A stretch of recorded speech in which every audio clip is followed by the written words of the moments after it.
They always spend the entire freaking reunion talking about non-factor, I'm gonna say ass couples. You guys, welcome back to the channel. I had to come back and finish my thoughts about the Love is Blind season 9 Colorado. So I had a chance to catch up on the weddings, and I had a chance to catch up on the reunion last night, and boy do I have a lot of opinions. Boy do I have a lot. Some of them are for Netflix and Nick Lachey and his wife, but some of them are about the couples and just, yeah. I think we should just get right into it because I'm really eager to spill tea on like how I felt about everything this season. So stay tuned. So as we know, all the couples went to the altar that were left, and shockingly, all of them said no. Now, of course, it wasn't an even split. Like every couple together didn't collectively say no, but every couple said no at the altar, which I'm happy about because I think I told you guys in my last video, I had one couple I was 50-50 about. That was Anton and Allie, and then Jordan and Sparkle Megan. But the other couples I knew should have said no. It didn't make a difference to me. Y'all need to say no. And now Sparkle Megan kind of shocked me because she actually told Jordan a couple days before the wedding would have been that she wasn't feeling it anymore, and she thought maybe she's not cut out to be a mother, and maybe she's like, you know, not right for this relationship. She started the conversation off saying how they eat different foods. Like, you eat the same thing every day. I like, you know, basically Sparkle in my life. Da da da da, which I get what she was trying to say. Though she started off with a very simple concept of like, we like different foods, it will become, I like to go out, you like to stay in. I like to hang out with my friends, you like to be in solitude. I like to go to the beach, you want to sit at home and watch TV. Like, it will become, I like to do different things and you don't, clearly. So then it's gonna be a thing where she's leaving her partner behind all the time, or he feels like he's always left out. It's gonna start arguments because they don't agree on basics, and he doesn't have the capacity, because apparently he come home tired from work every day. He doesn't have the capacity to even get energy to do the things she wants to do. So I understood her ending the relationship and ultimately them not even making it to the altar. I love that she said, I wanted to save us the embarrassment of doing all that in front of all our friends and family, because that's how I know the relationship is real. I feel like if you bring your friends and family, you know, and you know you're gonna say no, that's just so, it's embarrassing and it's selfish, because why would you do that? You still get paid apparently. I think Netflix still will pay you if you don't do the wedding at some point, but just have that conversation on camera. And I just hate when people do that. Go to the altar when you know you're gonna say no well before the wedding day even comes. Like, why the embarrassment? Why have your friends and family come, give you all this encouragement? That's what I hated about Anton and Allie's wedding. Allie was like, well, let's give the girlfriend of 4 months the benefit of the doubt. She didn't really know them that well. She did clarify it was before our relationship about the strip club incident. And so she was just like, everything they said, she kind of had a rebuttal to why you thought she was going to go through with the wedding. And so when she got to the altar and said no, I was completely shocked. And I know Anton was too, because he actually ended up saying yes. And she ended it very subtly by saying, this is not the same person I met in the past. This is not who I got to spend real life with, who I met in the past. So she didn't want to go through with it. Completely understand, totally understandable. Then the next couple who came to the altar were Calabria and Edmund. And I know I had spoke my piece on them before and how I thought they should say no, because while they are teaching each other things in the relationship, I don't feel like romantically they're connected, that they vibe. And I was right. Edmund did say yes, which I guess I could clearly see throughout the whole season. Edmund was definitely into the relationship. He was very happy with Calabria, but I definitely saw in the moments where Calabria was not happy with Edmund. And she even reveals later in the reunion that she meant what she said about him being different on camera than off, and apparently he was very dismissive off camera, and she like could not get through to him. Like, he wouldn't listen, he would just walk away during arguments. So if that's what she was dealing with off camera, and then on camera I already saw a personality type that I did not see meshing with hers long term, understandable why she said no at the altar. And it was a heartbreaking decision for her. I think she knew she was gonna say no. She did say in the video that she didn't know she was gonna say no until she got up there on the altar that day, but I had a feeling she was gonna say no before then.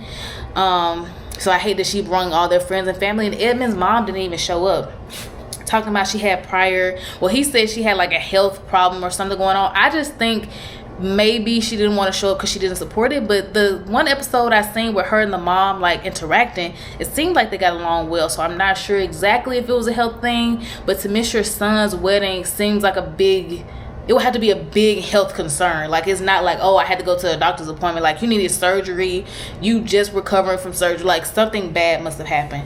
So if she is sick like that, I do send my condolences. I hope she's better now, but you don't just miss your son's wedding. But anyway, so I felt so bad that the people that he does have in his life to support him, they all came. They were all excited. They were all ready because he was pumped. He just, I guess in his mind, he figured she was going to say yes. And so the no just threw him completely off. He was distraught the rest of the episode. He wasn't really talking. He was crying. He was on the ground. He was emotionally unwell. So I'm happy that they said no just for the longevity of the relationship. But even what she said on the show, I feel like she crushed Edmund with those words. He even said, like, this was the last chance I had to meet someone like you. Like, I don't think I have this opportunity again in life. And I hope he finds somebody that he really loves and enjoys. But yeah, they said no. Trying to think, were they the only two couples that went to the altar? Allie and Anton. And I believe so. Y'all, let me go back through the couples and see. So out of all the people who got engaged, none of them got married. And like, out of the 6 couples that got engaged, 3 of them didn't even make it to the altar. I'm trying to see if I'm missing a couple, y'all. But if nothing screams that love is not blind, it has to be screaming it this season. Love is not blind, baby. Love is not blind. Oh, I hated this Colorado season so bad. I think whoever is in charge of like vetting these people to see if they're really ready to get married by the end of this, to see if they're really serious about finding their wife or husband in these pods, they're doing a terrible job. They're doing a terrible job because too many people slipped through the cracks. There were people leaving the show before it even got to the end of the first 2 weeks of trying to find your mate. So apparently what they were doing casting wise is not good. I'm sorry, season 9, it's just not good. And so last night I got a chance to watch the reunion. Honestly, it didn't really keep me interested for very long. And I feel like this is what I had to say to like Netflix and Nick Lachey and his wife. I keep forgetting Vanessa. I think his wife named Vanessa. They always spend the entire freaking reunion talking about non-factor, I'm going to say, ass couples. Now, Jordan and Sparkle Megan, I did want to know a little bit more about that, especially because she dropped the bomb at the reunion. Okay, but they didn't spend enough time on Calabria and Edmund, even though they had a very amicable conversation the entire time. Casey and Patrick were an interesting couple, I guess. But you know what? Maybe it wasn't just that I didn't care about these couples. I didn't care about any of the couples. The only couple I cared about was Calabria and Edmund, and it's just because I knew that they were going through the relationship together and it seemed like it was helping them grow in ways. And when they both said no, I wasn't shocked. But that's the only couple I kind of wanted to reunion on and just see like how did things go after the cameras went down. And like I said, they were very amicable, so it wasn't like that big of a deal. The couple Joe and Madison, there was some tea there because Casey apparently tried to date Joe for a little bit while after they had broken up. But the way Madison saw it is that Joe and Casey hung out the night before he came home and told her, the night before they went and did the tux fittings where he broke down and was like, I can't do this anymore. And he even told her, at least Madison said verbatim, like, oh, Casey was making googly eyes at me, emphasizing that he probably wanted to be with her because I could tell he didn't want to be with Madison. So yeah, so she correlated the events that like this happened and then you guys started dating. Of course, Casey and Joe came back like, oh, no, that's not true.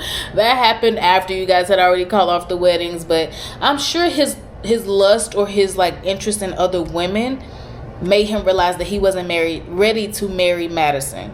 And Madison should honestly just take it as a sign, like a good sign. Like, you didn't need to be with somebody who clearly could meet someone else from the cast a couple days before your wedding and be like, damn, I'm overwhelmed. I can't marry you anymore. That's crazy. Also, Annie and Nick. I still don't like Nick. I still don't like Nick.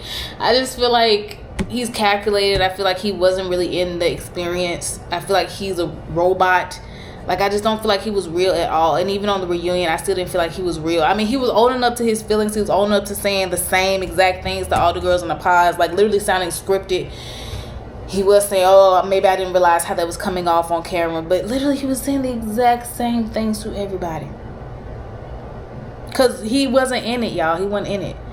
And then, like I mentioned about Sparkle, Megan, and Jordan, they broke up before the weddings. And she said in her, like, last confessional about the relationship, I don't know if I'm cut out to be a mother.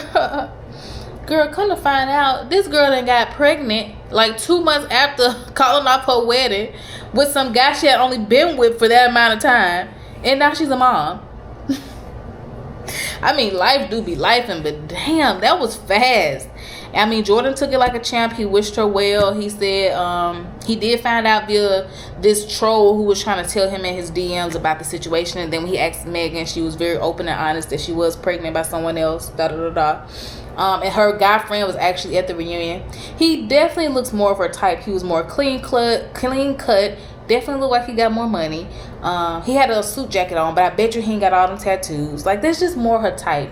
I think physically she went for somebody who's definitely more her type. And I seen people online trying to give Calabria hate because she said on TV that, oh, that's why you were looking so thick, because apparently she kept it a secret from everybody that she was pregnant. And to me, thick is like an endearing term. So it's not like she said you were getting so fat or you were getting so out of shape. She literally said you were getting thick. And when I seen the pictures of her as she was pregnant, she was way thicker. Like, her legs were thick, her butt was thick, and we know Megan was a stick. So yeah, she was getting thick.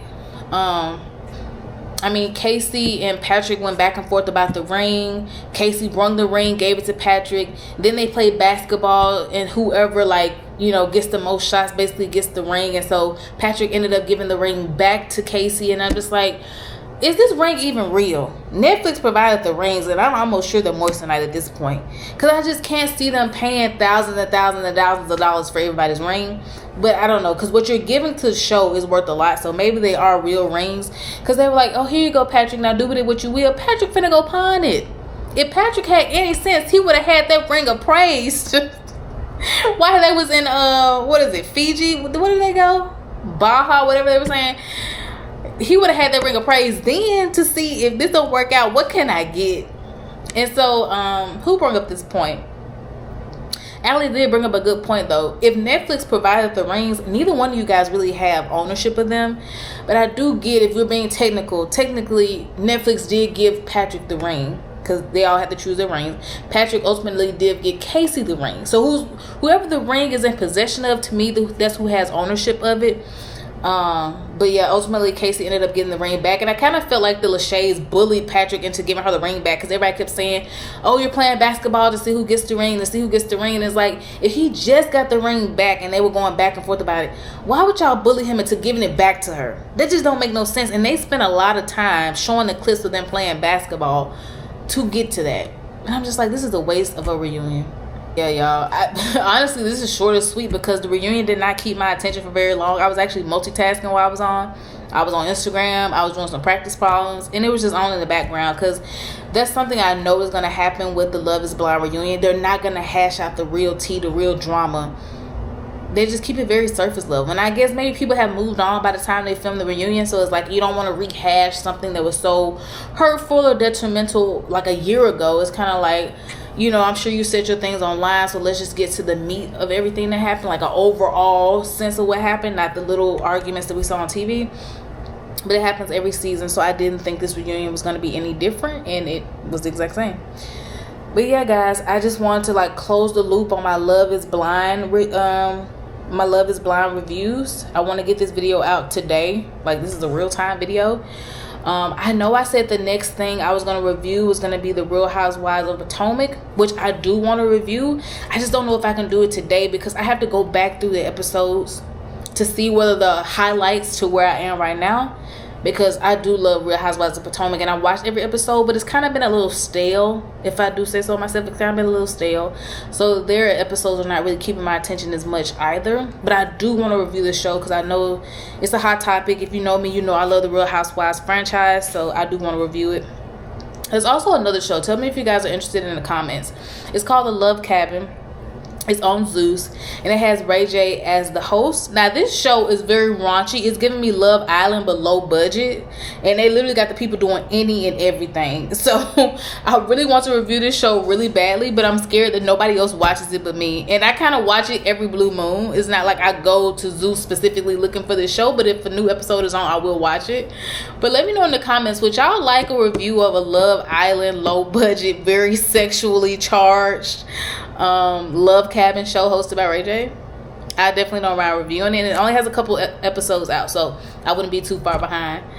But yeah guys, I want to thank you all for watching to the end of this video. Feel free to like, comment, and subscribe, and until next time, bye babes.